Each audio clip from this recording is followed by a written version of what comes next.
کہ میں پاکستان کا وہ ٹیلنٹ ہوں جو پاکستان کا سب سے پہلا FM ریڈیو RJ ہوں. بدقسمتی کے ساتھ مجھے کبھی نہ تو CM صاحبہ کی نظر پڑی مجھ پر اور نہ مجھ پر کوئی کسی گورنر پنجاب کی نظر پڑی، جبکہ میرا تعلق پاکستان، پنجاب صوبے اور ملتان شہر سے ہے. تو ان کو چاہیے تھا کہ ہمارا فنکار ہے وہ تکلیفوں میں بھی آ سکتا ہے، اس کا بیک بون ڈسک کا پرابلم ہو سکتا ہے، اس کو تھائرائڈ کا پرابلم ہو سکتا ہے.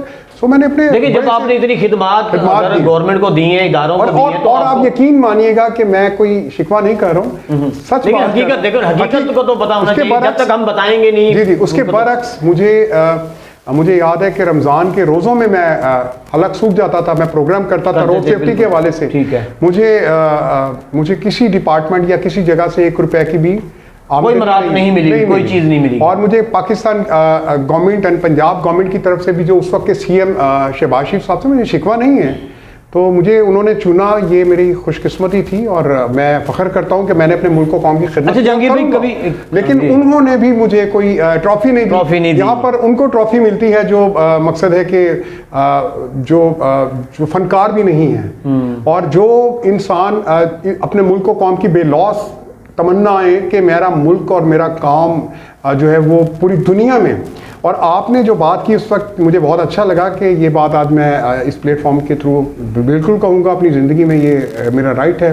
اور وہ یہ کہ اگر میں موٹر سائیکل پہ روڈ سیفٹی کی بات میں FM ریڈیو پہ کرتا ہوں تو میں خود بھی ٹریفک قوانین میں کسی ایک جگہ پہ بھی میرا وائلیشن چلان نہیں ہوا، اللہ کے فضل سے. کیا بات ہے، واہ جی. ابھی تک جو سیف سٹی ملتان بنا ہے، کیونکہ میں جو باتیں کرتا تھا اس پر عمل بھی کرتا ہوں، قانون کی بالادستی کی بات کرتا ہوں. اس وقت اسٹوڈیو میں بھی میرے پاس I have driving license, I have my identification card, ID card, قومی شناختی کارڈ جرمن، اور بائک ڈاکومنٹیشن کہ میں موٹر سائیکل پر آیا ہوں. تو یہ تینوں چیزیں اگر گاڑی پر آتا تو ڈیفینیٹلی، اور ساتھ میں ہیلمٹ بھی ہے. آپ اچھا عام اوقات میں تو مقصد ہے اگر کوئی شخص اداروں کے لیے اتنا کام کرتے، جیسے کہ آپ نے بتایا کہ میں RJ رہا ہوں، میں نے ٹریفک قوانین کے حوالے سے بھی بیٹھ کے بات کی، سب کچھ کیا، تو اتنے تعلقات بھی بن جاتے ہیں تو بندے کو ویسے کوئی چیز رکھنے کی ضرورت نہیں پڑتی بھی، تعلقات جو ہوتے ہیں. لیکن اس کے باوجود بھی آپ نے ہر چیز اپنے پاس رکھی، مطلب آپ نے قانون کی پاسداری کو اپنا فرض سمجھا اور اس کو وہ کیا.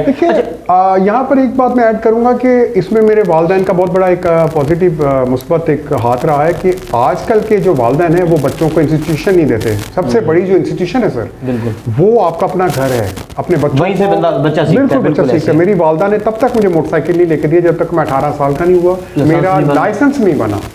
آپ یقین مانیے گا کہ میرے لائسنس 10 سال کا بچہ بھی موٹر سائیکل چلا رہا ہے. یہ غلط کہہ رہے ہیں. اس میں خدا نہ خواستہ دیکھیے بچہ اگر کہیں خدا نہ خواستہ کچھ ہو جاتا ہے تو پھر ساری بات وہ پولیس کے اوپر کر دیتے ہیں. پولیس کے اوپر یہ غلط بات ہے. بالکل. اچھا مجھے بتائیں پاک آرمی کے لیے بھی آپ نے کچھ، مطلب جیسے آپ نے کہا میں سنگنگ بھی کرتا تھا، میں مطلب RJ بھی ہوں، پاک آرمی کے لیے بھی آپ نے کبھی کچھ؟ جی میری افواج پاکستان، اس پاکستان کا وہ ماشاءاللہ ایک ہیرا ہے جس کا واقعی میں کوئی مطلب ہے کوئی جواب نہیں. ماشاءاللہ سے افواج پاکستان کے لیے میری ہمیشہ سے میں افواج کے بالکل ساتھ رہا. میں کسی سیاسی تنظیم کے ساتھ نہیں رہا اور میں جب تک میری زندگی ہے میں اپنی فوج کے ساتھ ہوں. یا یہ کہنے میں میں خوشی محسوس کروں گا کہ میں وداؤٹ یونیفارم ایک آف کورس ایک سولجر ہوں. بالکل بالکل. آپ نے جیسے بات جہاد واجب ہے بالکل. اس سے ہٹ کے بھی اگر کوئی شخص پاکستان کے اندر کسی سیاسی جماعت سے وابستہ نہیں ہے اور وہ اپنی آرمی سے پیار کرتا ہے تو میں بھی یہی سمجھتا ہوں کہ وہ ایک سولجر ہے، وہ ایک آرمی مین ہی ہے.